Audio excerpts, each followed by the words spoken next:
Hey everybody, welcome to This Board Game Life, episode number 125, titled Express Crowdfunding Insanity. That's a mouthful. That's a long title there.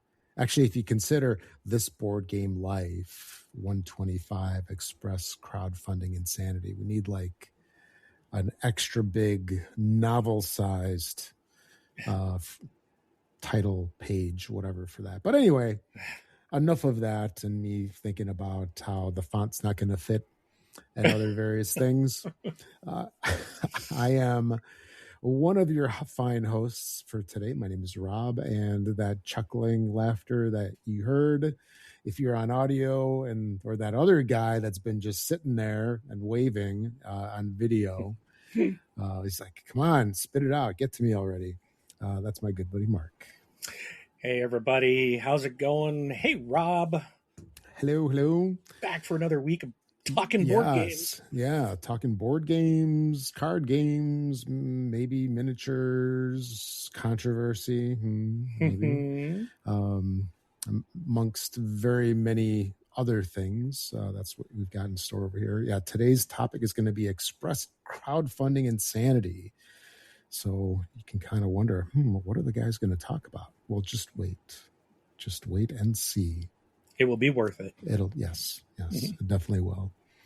But before we get on to what we've been playing lately, I just want to make a quick mention that you can find a ton of our content, or a lot of our content, or most of our content, however you want to look at it, on the YouTubes. Over there, we've got our video podcast, audio podcast, unboxings, playthroughs, reviews, mailbags, all sorts of stuff out there. And you can also find that stuff as well on BGG. That's Board Game Geek, in case you weren't aware of what BGG is.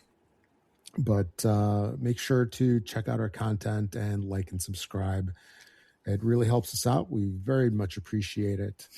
And it's a great way to support the show. And you're also notified when we come out with our latest episodes and upload new videos, which pretty much happen almost every day. All right. What have you been playing, Mr. Mark? All right. So I got to play some more of My Father's Work. This Rob, is this one you've ever played? I don't remember if you've... No, I'd heard so many good things about it. And then when there was this huge sale at the publisher's site, I actually had it in a cart and I was going to get it. And then there was something, either like it wasn't free shipping or I needed more for shipping and I didn't want anything else. There was some reason why I didn't click through, but I did want to get this one, but I never pulled a trigger. I wonder if Renegade Games actually, this game came out like in 2022. Mm-hmm. It's not that old. Nope. And but I don't know if it's something that's easily to find. I don't know if they're still making it or not. But if when you go to Gen Con, you should stop into the Renegade booth and just see if they have it. It's worth at it. MSRP? What are you, nuts? They might have a discount down there. You never know. Yeah, get those deals. Get that coupon book. You go, hey, I know Mark from This Board Game Life. Can I get a discount? It's on sale actually sure. right now. They do have it on their website.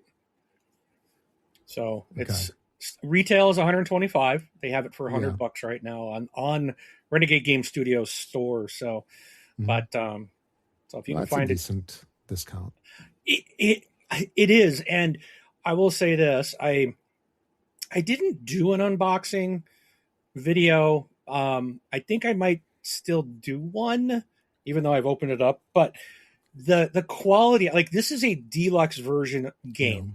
I mean, it is well worth it, and it is. But the game is so good and so much fun to play.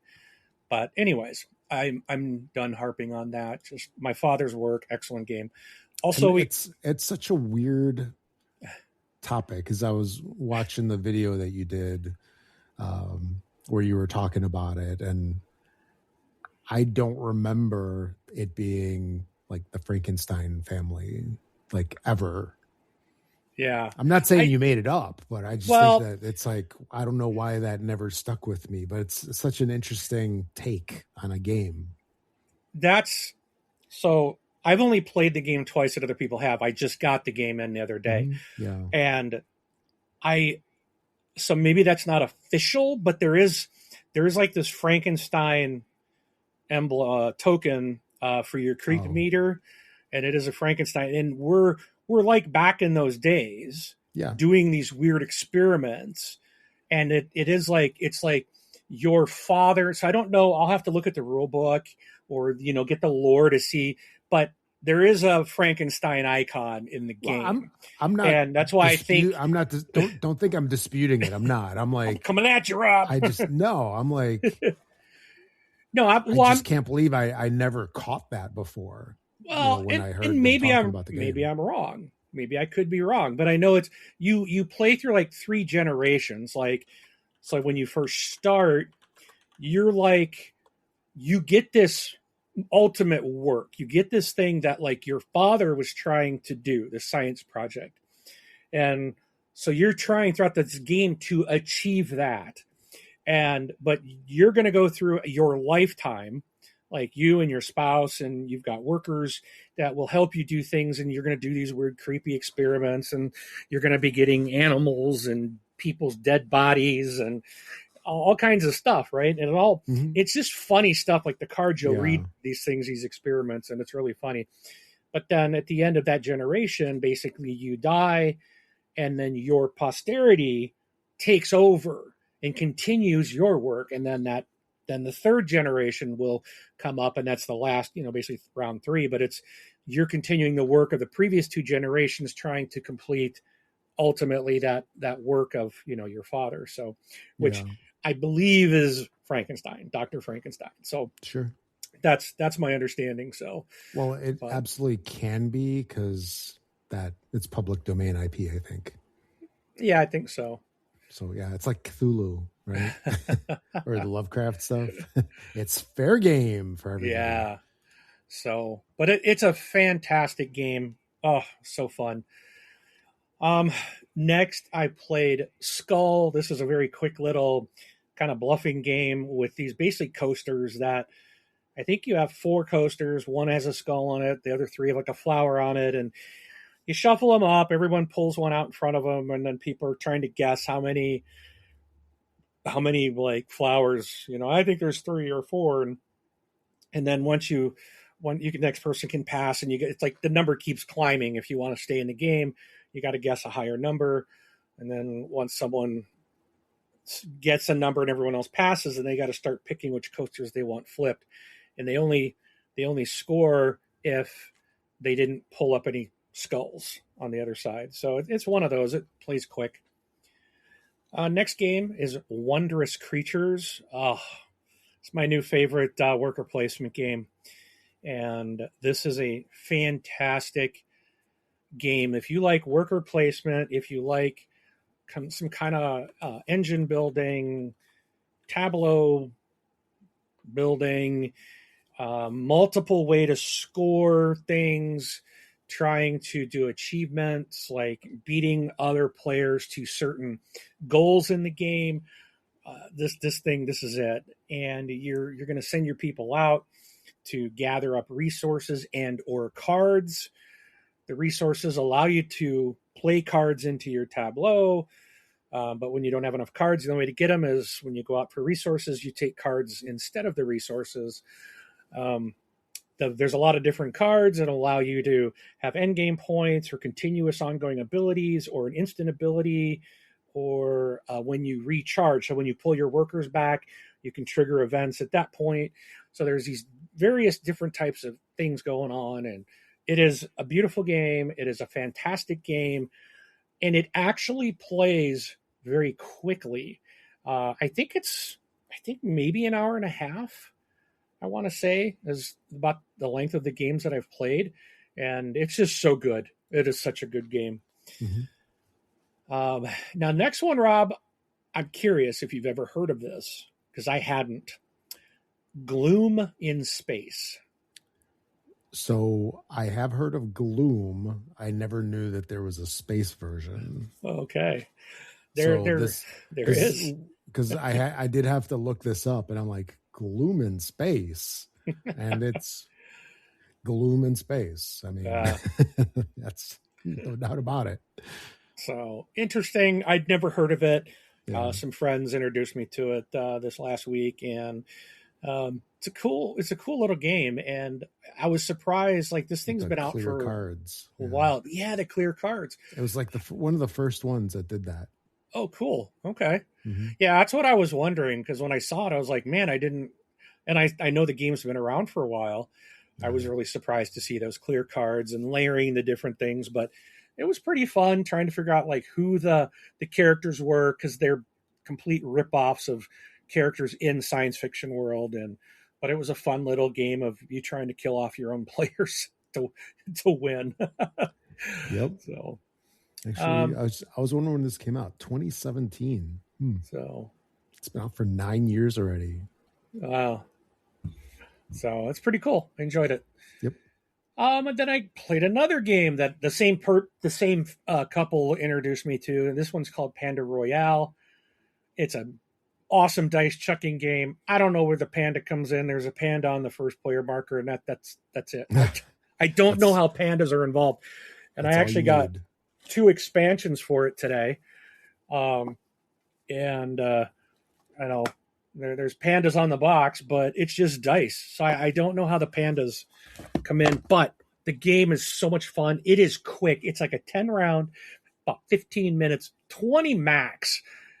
You'd have to be hard pressed to get this to be a 20-minute game. Maybe in your very first play and teaching people, but after that, it's like, man, 15 minutes and you're done.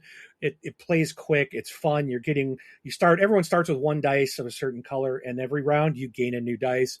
There's a bunch of different kinds of dice, different sized dice, different colored dice, and they all do different things. And it's a lot of fun. It is so cool. Can't believe I'd never known about this. So I had to get the 2 expansions that just arrived today, and I'm going to be putting them in. And I have played this quite a bit since I was introduced to it, and it's a hit here with everyone I've played it with. So Panda Royale.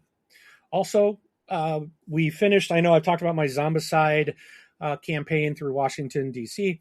So now we moved on to Zombicide White Death, the Teenage Mutant Ninja Turtle Timecrash campaign. So there's 10 missions worth going through in a medieval setting, playing with the Teenage Mutant Ninja Turtles and April O'Neil and Casey Jones and Splinter. So, and we're fighting Shredder and the Foot Soldiers and zombies as well on top of it. And it's been fun. We've done a couple missions and we've really enjoyed that. And the last one is I can't wait till tomorrow. The Game Makers arrived, and I don't think that video is released yet. Has it, Rob?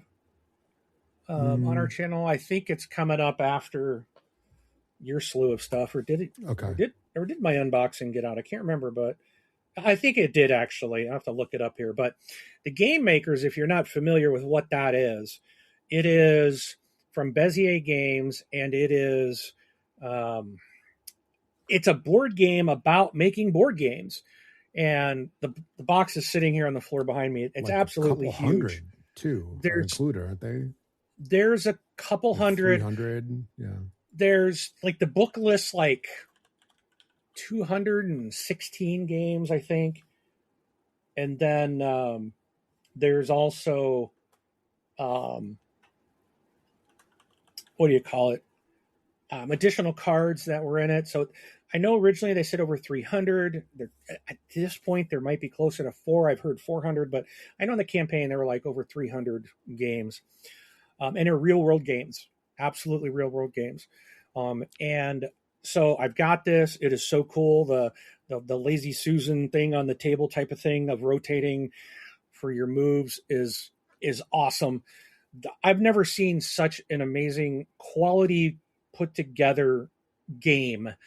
Like everything is in these trays. These trays have lids. They got the solution in the box to store it.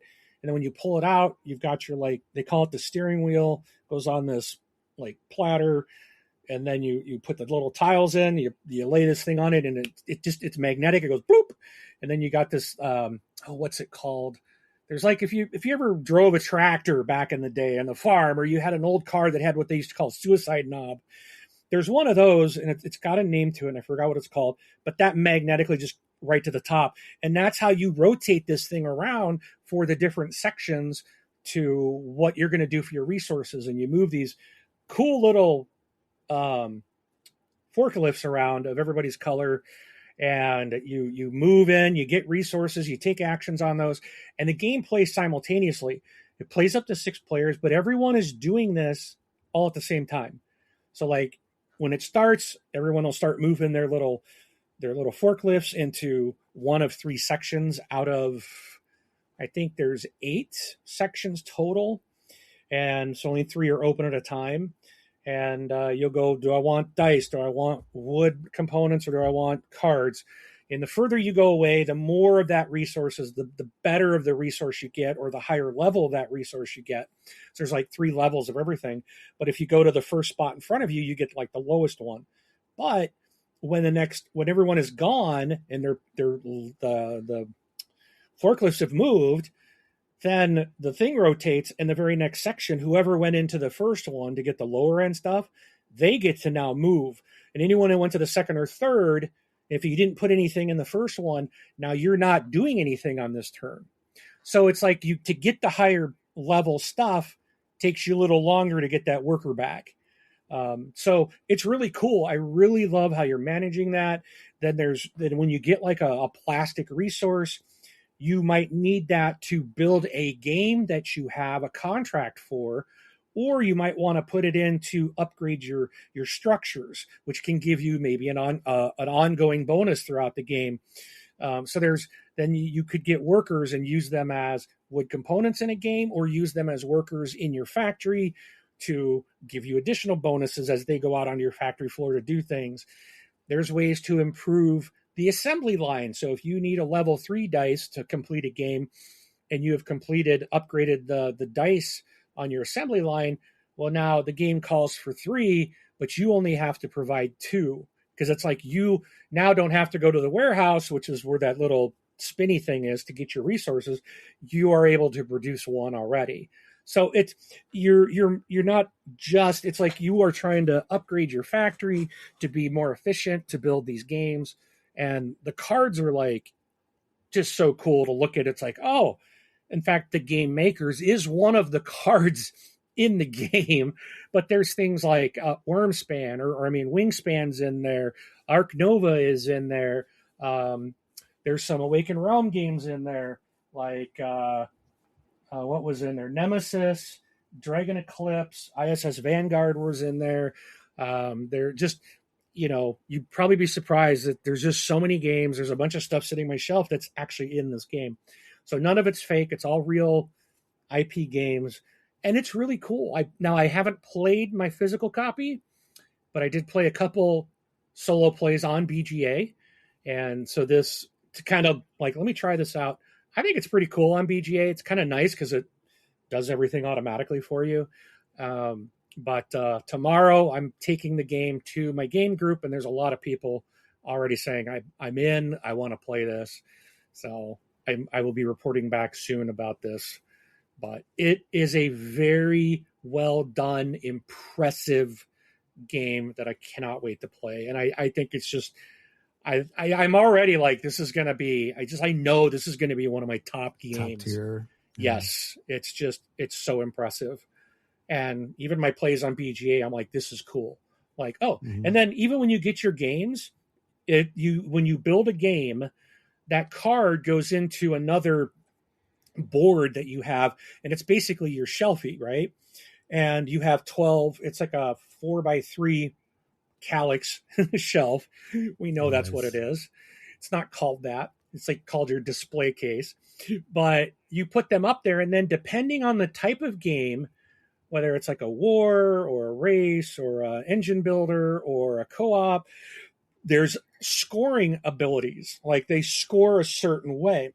So like your war games, you want to like keep one contiguously line, and then that one each one of those is worth so many points per card that's connected. Your co-ops, excuse me, the co-ops, if they're, some will be like, have a bunch on the left side of your shelf, have some on your right side of your shelf. There's others that'll be like, if you've got a blue game in this row or one that has cards, and you get a point for every card in this row that requires cards to build the game. Some of the games that you contract will give you victory points. Others can actually just give you more supplies. So it's really neat what they've done with this game. I really love it. There's going to be like there's a PR marketing board that you can invest into that as well to like get multipliers for your scores of certain tracks or games that you plan on making. There's a lot of ways to score. It's a lot of things you can do. So I like that type of game. So I'm really excited to play the Game Makers tomorrow. And by the way, the unboxing released on July 5th. Okay. So it is out there. So folks, if you're curious about what Mark's talking about with the quality and stuff on this game, check out our unboxing, the Game Makers Completionist unboxing. Yeah, and I think I'm going to do a reboxing video. I know. Yes. It's even though this thing is, it's obvious, right? This insert, and you'll see it. Like even when I open it up and do the unboxing, you'll understand why it doesn't really need a reboxing. But I kind of want to show off. Like when I did my unboxing, there was these little containers, 6 little. They look like shipping containers. It's exactly what they look like. Okay. And I open it up. I'm like, oh, and that's where the little forklifts were. And I'm like, oh, I'm assuming more goes in here.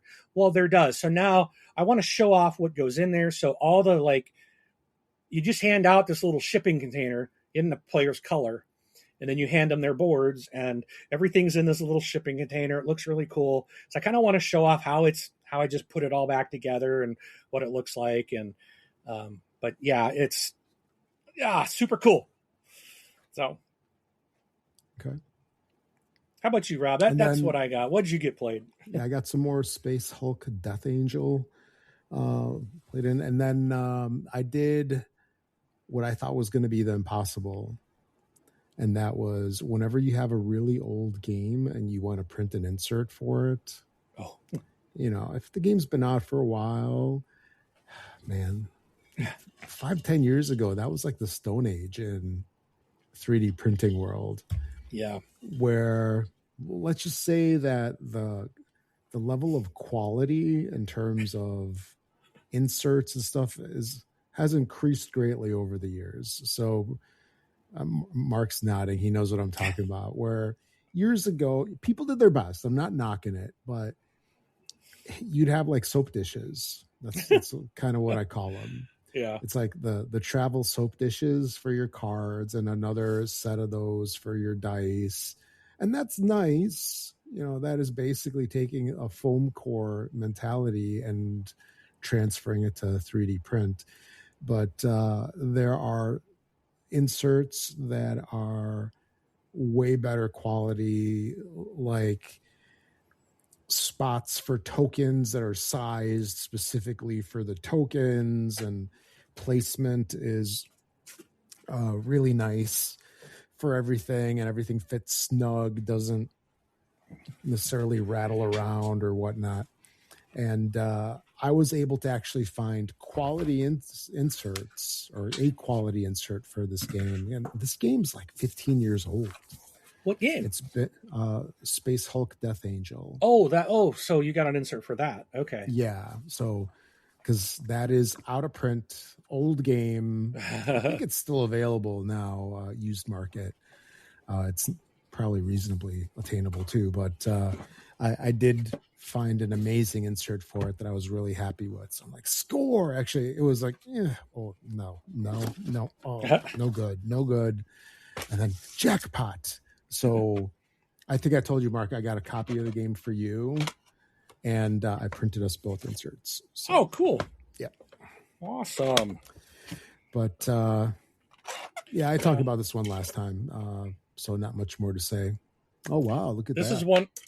Well, Whoop. It is not What? vertical friendly, apparently. No, but it's those are just sitting in there. But like here, like these the meeples, Yeah. which sorry for those on the audio, but like there's quite a lot of shape to that, and Rob just walked away on me. Yes. Trying to sell him something, and he walks away. And So, he's back, anyways, there's a lot folks. of like quite the shape to that, and same with the other character that the yellow player has. You can make an option of either of these two, and yeah, the insert actually has it's cut out to fit those guys. So I think Yeah. that's really cool. So yeah, the quality inserts is a huge thing. I'm right there with you. I can't stand when you get something and it's just like, it's nothing but a soap dish, like you said. So, and I'm fine with a soap dish, but put a lid on it. Yeah. So, I still appreciate people putting stuff out there. So I know it's not easy. It's a lot of work, but it's not. I wouldn't want to do all the measuring and figuring it out. And yeah, this is Space Hulk. I took the top off. Okay. So you can see this. So there's like a color around the outside. So I chose blue. And then this fits snug in there, which is nice. And then you can kind of see there you go. This a little bit. So it's got a spot, just one spot for the die in the center, spots for the tokens on either side, and then the decks of cards, top and bottom, and everything. Ooh, starting to slide out. But and it comes out nice. Oh, that's so nice. I like when, yes. Yeah. And you can get the cards out nice. So it's really well done. Not sleeve friendly, but that's fine. No. Yeah. But sleeving's tough because I like a sleeve friendly insert, but I don't sleeve usually. Well, the problem with sleeves too is there's so many kinds now. Back in the day, there was like 3 companies that did them. And now, I mean, you don't know. They can't anticipate, I think. Well, you can have added space for sleeves, but somebody's sleeves are going to fit sloppily. Yeah. So anyway, they take up they double to triple the amount of space that cards need. That's the problem. Yep. Yeah, your stacks are much bigger. Yeah. So, but with that all being said, if you're wondering how to contact us, I can tell you right now. You can reach out to us on our website, on the comments on YouTube, also on BGG as well, or you can just email us at contact@thisboardgamelife. So, all right, on to the news. We got a cornucopia of we do new stuff. Yeah, quite a bit of new stuff. You want to do the first couple here? Sure. So this one I thought of you, and I'm curious about what you think of this. I've seen something like this before, but a pair of tabletop game designers have launched a free, which is nice, open source color identification system that they hope could become a common accessibility standard across the board game industry. Color blindness affects about 1 in every 12 men and about around 1 in every 200 women, so roughly 300 million people worldwide. And while some board game publishers have made vigorous efforts to make their designs accessible for the colorblind players, many games released each year contain challenging color combinations.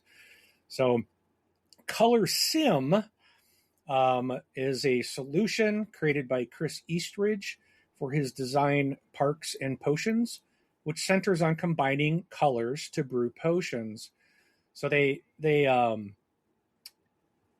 let's see. So his first attempt at a meaningful colorblind solution said put him up against a paywall. It bothered me so much that I was determined to make a system that others could adopt free of charge forever, which is nice. I don't, it is an accessibility thing. It shouldn't be something that a publisher should have to pay for to add into a game that's already, especially when And a lot of publishers are probably thinking, well, what are the odds, or does it really impact us much if the people that would be impacted is a small number, and maybe people like that have color blindness, maybe they don't get into board gaming because it's not as accessible or something. That shouldn't be the thought. And I like that this guy's come up with a system that's going to be free for anyone to use. And the nice thing about that is if something like this takes, then you get a standard. Maybe you can have a standard that all game manufacturers can use instead of having to come up with everything. Because every game, now there are a lot of, well, we've done symbols or we've done this, but you're learning it for every game. And it's different for every game. So I think something like that, whatever their system, would be better. Yeah. No, it's an interesting concept. I've seen some stuff in the past where, like, there was one that had some kind of app that you loaded onto your phone and it kind of told you what color it was or something. But yeah, the solution is, I want to say, somewhat simple if the designers just go into the design process, or the developer, whatever you want to call it, producer, if they just go into it from the beginning, knowing that a lot of folks have issues with the colors, and don't be like a Castles of Burgundy first edition with your 14 shades of tan or brown or whatever color that is. That is actually, if you want to know what it's like to play a game sometimes with color blindness, play the original Castles of Burgundy in poor lighting, and you will know, because people with perfectly fine vision and color perception struggle with that game. So then you kind of know, they're like, wait, what's this one and this one? Yeah, that's how it is. But this is cool. I could also say, like I was beginning to say there, that if the designers and stuff just go into it knowing to not have similar problem colors in the game, or at least have the symbols, right? Because a lot of games will have a symbol for each color on the cards or on the pieces. That's all you need. But it's a cool idea. Okay, and real quick, did your camera freeze? Because on my end, you're frozen. Nope. Okay. It's still going. Probably just my end. Okay. But I am at 27%. Imagine that. Hour. So we get that to contend with. Okay. Yep. Now, the next thing I got is, unless you've been living under a rock, you should know what Wingspan is. But Stonemaier has announced Wingspan Pocket. It's a new, lighter version of the hit bird watching game. And this is going to be available at Gen Con this year. So, Rob, you can go purchase your Wingspan Pocket. Yes. This is still designed by Elizabeth Hargrave, with art by Natalia Rojas and Ana Maria Martinez. And it basically boils the original game of Wingspan down to a shorter, lightweight card game for fans to enjoy. Players will each activate a single row of cards on each of their turns. Cards are double-sided, featuring a food and a bird side, and icons have been substituted for the bird ability text. It is a standalone Wingspan game that features 106 birds from around the world and is designed for both new and experienced players. It plays 1 to 5 players, ages 8 and up, and it's about a 25-35 minute game. So look for that if you're interested around August timeframe. And let's see, I think I got a couple more here. Thunder Road Ignition heads to retail. Nice. So Restoration Games, they're going to be releasing Thunder Road Ignition. This is a standalone race game based set. So you don't need the previous Thunder Road content. This is going to come out in October of this year. And this is the one that's got the smaller table presence. It's like a circle instead of, you need this 12-foot dining room table to play. This is, Yeah, I think it's going to be a little more table friendly. Yeah. But it was interesting. I was watching Rodney Smith do a playthrough of this, and I was thinking, like, what's the difference? Like, it looks to me like it has all the same stuff as the main game. So, but somehow it's supposed to be a little bit shorter. But anyways, you race your crews and their vehicles and battle it out on to the finish line. And it is designed as an entry level product. The game is more compact than the first restored edition. So that means cheaper to produce and costs less. So this can all now it says this game can also be mixed in with previously released Thunder Road expansions, like the Destruction Derby and whatnot, which I don't like. I don't know. Maybe of course I've got this pre-ordered because it's Thunder Road, but now when I was looking at Rodney's thing, I was like, well, why would I get this when I have everything else? I don't. But maybe this small box edition will allow me to, because I got the maximum chrome and the box is huge, so maybe I can get this to the table easier. maybe, but yeah. So you got the maximum chrome. This is the Econo car version. Yeah, this is the Prius of the.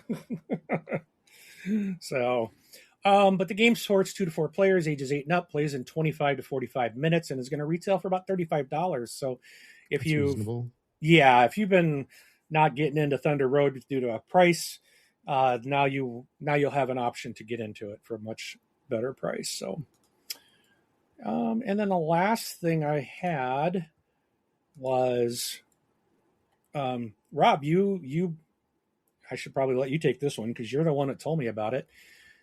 CGE is going to bring Kingdom Come Deliverance to the tabletop, and this is a licensed board game by Tomasz Holek and Vlada Kvadl. Kvadl. So I don't know anything about Kingdom Come Deliverance, but I know it's a pretty popular board game or video game. Yep. And this is going to get a translation into the tabletop. It's going to premiere at this year's Spiel convention in Essen, Germany. So if you are at the Essen Spiel in October, you will be able to see this game. So I want to go over there and check it out. So it's set in the 15th century Bohemia, with players assuming the role of a poor peasants looking for a way to get ahead in the war-ravaged kingdom. Over the course of the game, you can aid their local nobles, steal needed resources, hone skills for fighting to alchemy, and build their own network of connections. It is competitive without focusing on direct conflict between players. It's using a Euro-style game system built on deck building and skill tests. It offers light role-playing elements and allow players to develop their heroes through 5 days of activity. It does feature story-driven action with replayable and variable narratives, side quests, and a wide variety of in-game encounters. The player who can achieve their objectives within the game will be the winner. So, intended for 4 players, 14 and up. Takes about 90 minutes to play. Now, the MSRP, brace yourself, is set at $199.99 US, so $200.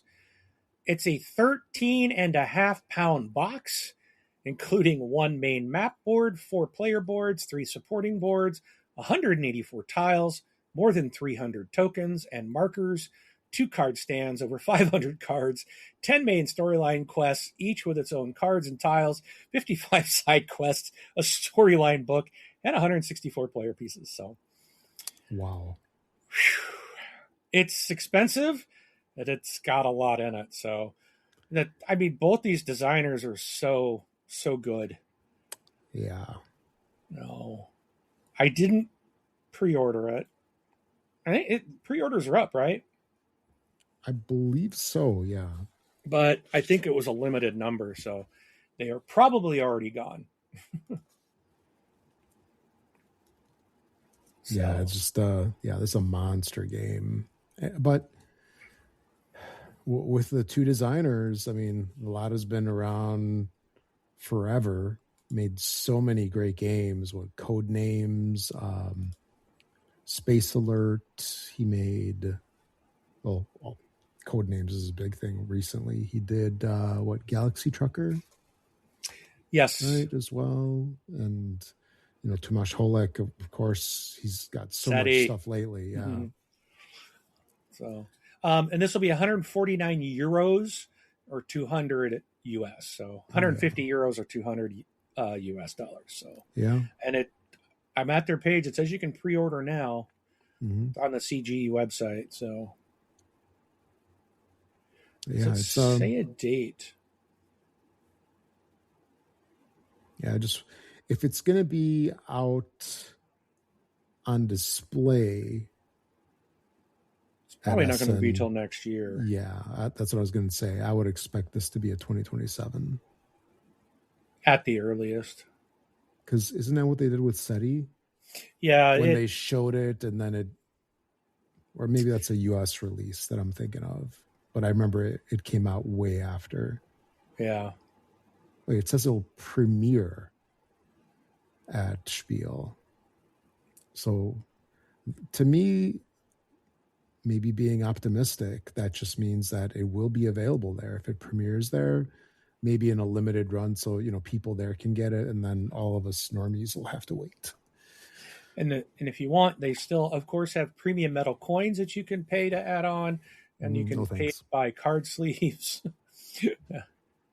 Pre-orders are going to be open from July 1st to August 16th, but they can be temporarily closed if the current stock is sold out. They're planning, they're planning on shipping around Spiel in October of 2026. But customers who pre-ordered from the US-based store, they're hoping to dispatch those orders in Q1 of 2027. So, okay, yeah. So That's still okay. I guess then yeah. you've got a choice. Get it early, go to Essen. Yep. Get it in January, stay home. There you go. And pay probably $100 to ship it and taxes. Yeah. So yeah, that looks like a cool game. And the entire time I was looking at this game, it made me think of one thing. This is CGE's take on Awakened Realms style games with big without designers. the minis. Yeah. Was there Sundrop on this? I don't remember. No minis. Yeah. No. Good. Then I don't have to pay extra for Sundrop. Okay. Next up, we talked about Origins Game Fair last episode. I believe we also talked about who got the awards, but they released some of the numbers on attendance for Origins, and this year Origins had 18,700 attendees, which is down 2.5% from last year's, which was over 19,000. And the dip in attendance breaks the 4-year streak of gains, which began after the pandemic. However, the show hasn't caught up to their 2019 high of 20,642. So, like all of these conventions, fairs, etc., they are slowly moving up. I guess at some point you reach a plateau or such, but Origins is different, right? It's different than Gen Con and like some of these others because it's not as much of a retail experience. Like Gen Con, I think, is retail forward, right? That's their main thing. And these guys are just mostly about the game with some retail now. But anyway, the scheduled events also went up slightly, or shot up from 7,810 in 2025 to 8,600 in 2026. So that went up about 800, so about 10% So just some cool statistics, and we like to cover these things for Essen, Gen Con, and the like. So let's see what's next. Moving on, we've got Azul is coming out with a brand new version. If you haven't had enough Azul in your life, great game, by the way. There's the original OG Azul, and then about 3 different versions? The crystal one, the garden thing. I'm looking at one right now. Which is this? This is the Central Mosaic. No, Coastal Mosaic. I can't read it. It's too far away. Well, there's yet another version called Azul Kids. And this game is apparently available for pre-order now. This is a family version of Azul where you can, play with the kiddos. And with this one over here, you're building a mosaic of colorful pieces, of course, just like the regular Azul. And players will choose a mosaic to build, sit down at their workbench, and collect and place pieces from bowls on their personal boards. The winner is the first player to complete their mosaic. And then this new game is designed to help kids develop pattern recognition, motor control, and tactical thinking. I would say that a lot of the board games that we play apparently do the same thing for adults. Some helps, for some folks it doesn't, but Azul is for 2 to 4 players. It's designed to be played for kids 5 and up. So when we say kids, we mean kids, not big kids like us or, teens or whatever. And it plays in 20 minutes, retails for $25. And you got a whole lot of stuff going on over there. And what? No, there's am I making too much noise? Sorry. No, there's I don't know what happened. It was really loud. But the game's going to be releasing on August 28th, 2026. So I was just talking about the new Azul game that is coming out. So we can have yet another Azul, but this is for kids. That's all we need, more Azul. Exactly. And then we've got, let's see, this is the last one. Mark, you need another version of Zombicide. No, I don't. Because you haven't had enough. This is going to be released soon by Asmodee. They have unveiled Squid Game expansion for Zombicide. So if you've seen the TV show, which I have never seen, actually. Really? Yeah. Apparently there's like 2 seasons of it or something, or 2 different shows. Maybe there is. Yeah. But actually, I take that back. I watched half the first episode of the first season with my son, and then I'm like, no. And then I left the room, never to come back. I did go back in the room. But anyway, so Asmodee unveiled Zombicide 2nd edition, a Squid Game expansion, which is going to be hitting retail in 1 month. August 7th. That's a month from today, Mark. Nope, not interested. In this expansion, contestants have entered the games but have gotten more than they signed up for. That's the story of my life. That seems to be what happens all the time. You assume the role of survivors that are stuck on a remote island teeming with cruel challenges, zombies, and masked guards still enforcing the rules of the games while the world collapses around them. There's going to be new Zombicide enemies such as the Frontman and the Young He doll, as well as locations like the playground, Marble Village, and colorful stairs. Apparently that's stuff from the show, I'm guessing. Yes, it is. Yeah. And it comes with new survivors, equipment, and special zones. It also has 5 narrative-driven missions. It requires Zombicide 2E to play.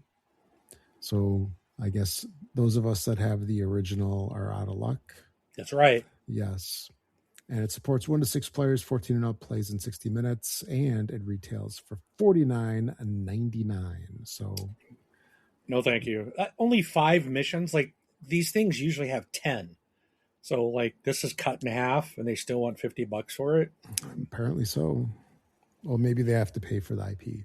Well, they're definitely paying a lot of money, I'm sure, to Netflix for the IP. So yeah. So anyway, that's it for the news. All right, let's hit the main topic of the show. Express crowdfunding insanity. What could that be about? Well, Express crowdfunding is something that's new, not new. Maybe. Started in about February of this last year on GameFound. Queen Games started this a long time ago. It just didn't have a name.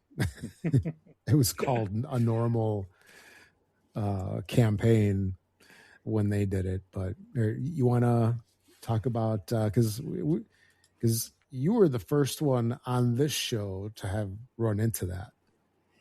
Yes. So I was trying to find something like the verbiage right from GameFound, but I can still keep looking for that. But so what they did at the beginning of this year is GameFound said that they wanted to provide an option that, like, some publishers, will make games, will have them, and then want to offer up them for sale. Essentially, you can order through here and get them like right away. So Awaken Realms was the Labyrinth Chronicles game, was the very first game launched on GameFound that had a express crowdfunding option. And so what they did was, this was a game that was already built, ready, it was shipped, it was already here stateside, was ready to go. Mm-hmm. And so if you wanted to get it right away, you could do the express crowdfunding. Now that meant you were getting English only. So they had like 2 versions. They had like the base part of the game that was English only, or then they had the miniature version of the game, kind of an all-in, but non-sun dropped English only. Those were here already in the States, ready to go. I backed one, did that. Less than 2 weeks later, I think it was like 7 days later, it was at my house. And so that's what it was. Now, if you wanted alternate languages or sun drop, those were going to take a little longer and more of a traditional crowdfunding time frame, even though those still were still planned to be by the end of this year for those. So it was still pretty quick, but those were not considered express crowdfunding. So there's a another game that's offering this right now. And I think it was called, what was it? It was you backed it, Entropy. And so there's some people on BGG, I guess, that are kind of being a little ridiculous. You're gonna know right from the start where I stand on this. They're being ridiculous, and people are complaining about it, saying, "Oh, it's just a pre-order system. The company won't let you cancel your order." They're throwing a whole bunch of people are whining out there. A bunch of whiny babies is what they are. And the thing is crowdfunding is still a pre-order system. You are giving your money up 1 to 2 to 3 to 5 years in advance, maybe never, to order this. You have paid for this game. Okay. Some games never ship and you don't get your money back. Others, companies fail. Maybe another company will pick it up and finish that. That has happened too. That's more rare. But you are still yes, the idea is like I'm giving money to this individual / company to make a game. I believe in it. Actually, nowadays it's almost always companies. I think Yeah, it's it rare is to mostly. see individuals. So I feel But like that.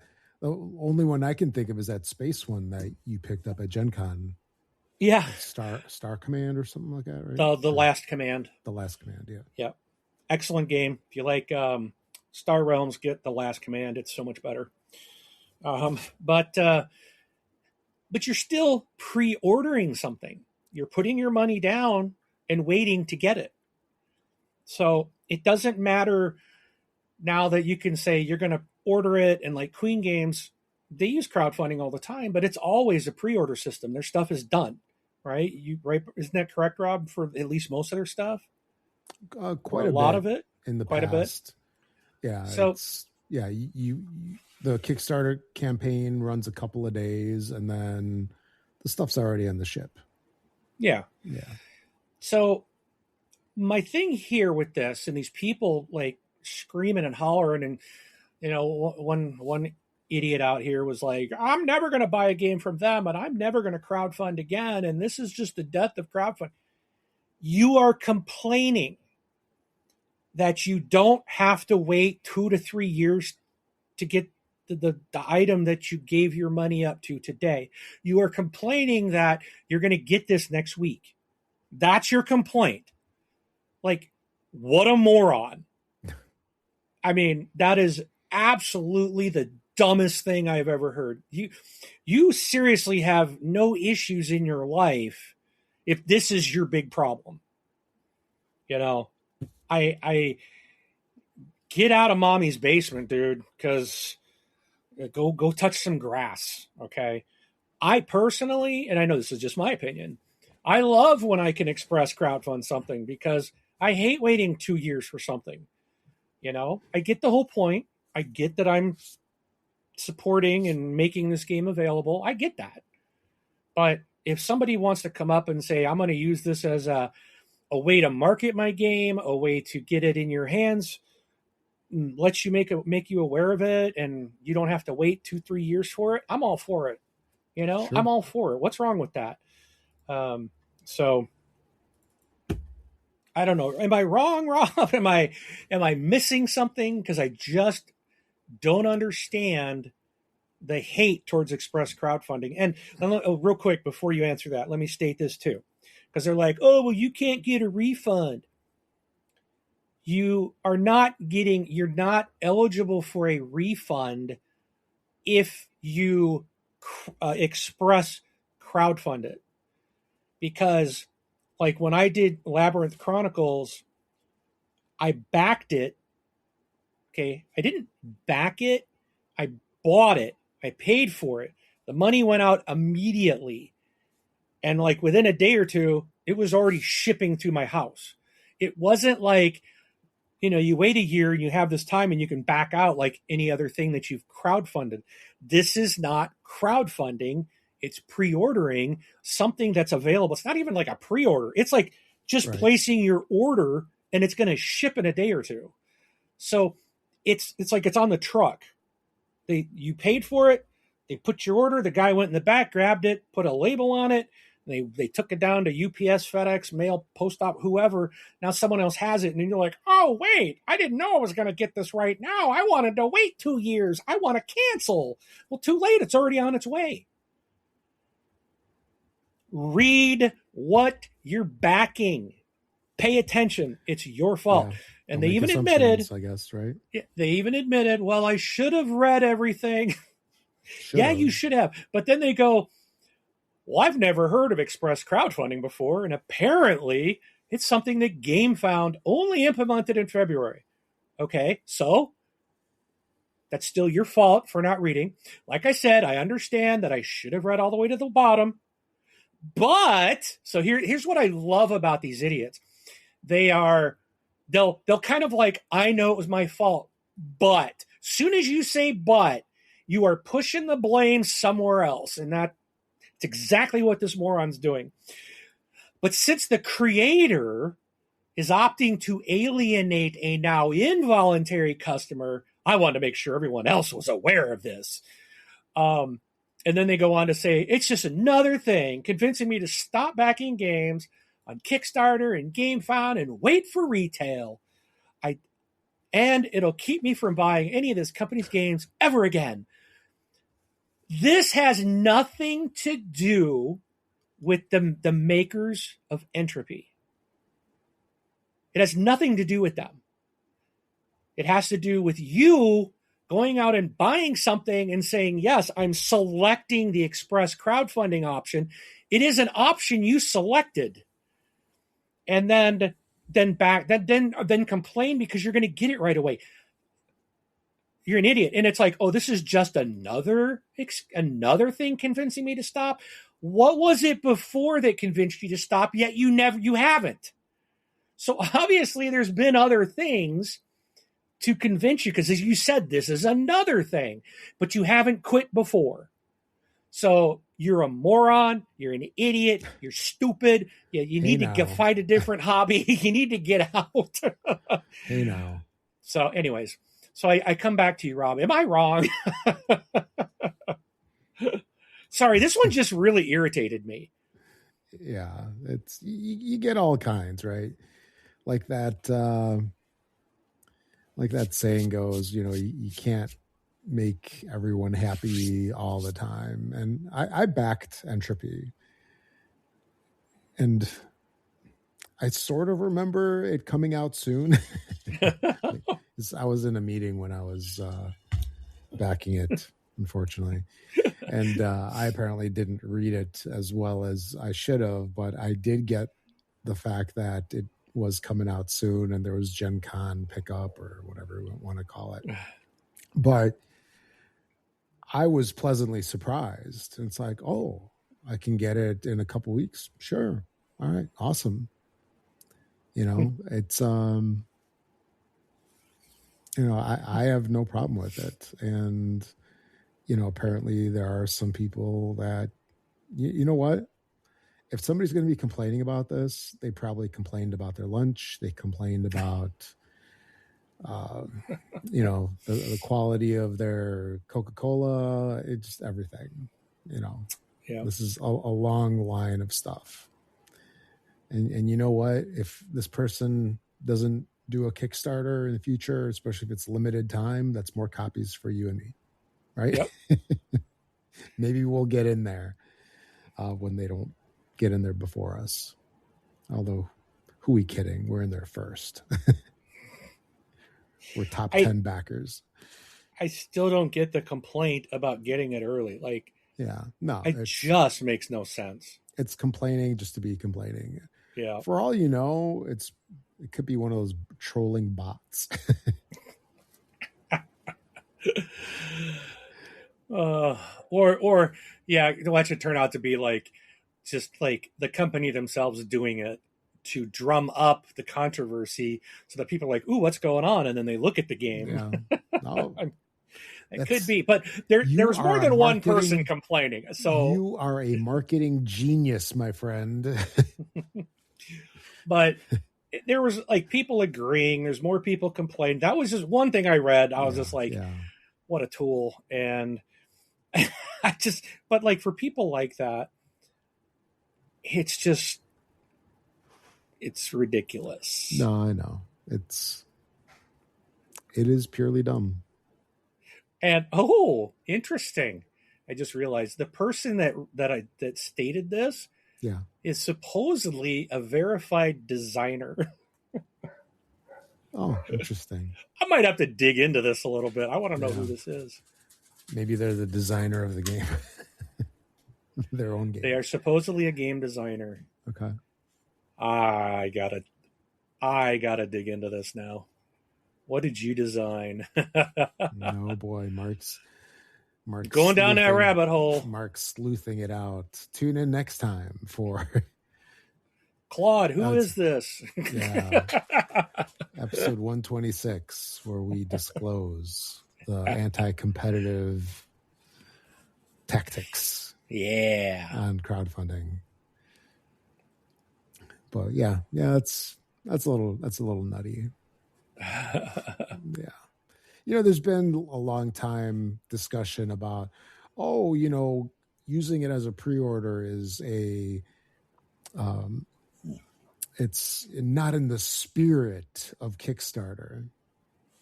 Who says something has to be the same thing for years and years and years? Yeah, this isn't Kickstarter.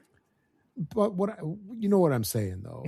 They're like crowdfunding in general is supposed to be, let some dude, working out of his parents' basement make his dreams come true. That ship has sailed a long time ago. And I agree. Like, that's the thing. You've heard me on here before talk about, I don't think large companies should be using crowdfunding because they're just using our money to take the risk to produce a game instead of having enough confidence in it to just make the game and do business like it should be done. The big companies aren't even using it as a money tool. I mean, they can. Simon was. Their whole, well, yeah. They were doing it to, they were doing new crowdfunding to pay previous crowdfundings. There was a lot of mismanagement of money there. Oh yeah. Oh, absolutely. So it's the old, Social Security style trick thing. But the, most companies now, they use crowdfunding just as a hype machine, right? Yeah. To get people excited, because when you see all those unfortunately, as you see those stretch goals in the different versions and everything, crowdfunding, GameFound, Kickstarter, whatever. I don't think, is Indiegogo even around anymore? Somebody bought it. I think so. Yeah. But anyway, those are all just used as a hype marketing tool, because can a company even sell 4 different versions of a game outside of crowdfunding? I don't think so. They would have to do one. They just wouldn't sell the copies. So, but anyway, yeah, people complain about anything and everything. And I'm glad I'm getting my copy in August. And yes, Indiegogo is still around. So okay, they've got stuff, crowdfunding. Mm-hmm. So board games, computers, all kinds of stuff. Okay. So, but yeah, it's just people need to relax. It's if you don't like it, don't support it. Don't keep threatening, because that means nothing. Again, especially when you're like, this is just another reason for me to stop. Well, how many reasons have there been, and you're still backing stuff? You're just complaining about it. No one cares. Nobody. These companies do not care that you're mad and that you're not going to crowdfund anymore, because they know you are. They don't care. And yeah. I'm sorry, the one or two, because they know Mark will. I'll buy 5 copies. They don't care, because the people that are screaming the loudest, honestly, as it has been proven time and time again, are the ones that don't kick out the money anyways. If they go back and look at this, the dude probably backed one project his whole life or something, and this was it. Or, it's like, dude, relax. I got a crowdfunding project right now that they sent me my pledge, sent me my link. I click it, and it's I can't get to the site. Can't get to it. Tried it on my Mac, tried it on my PC, tried it on my phone. I get the same error message. I finally reached out to them, and they're like, I just commented through the Kickstarter page, and was like, they're like, oh, the site's probably just being overloaded. I'm like, not this game. Like, this is one of those that are not a lot of people are going to be backing. It's not a Zombicide, okay? Yeah.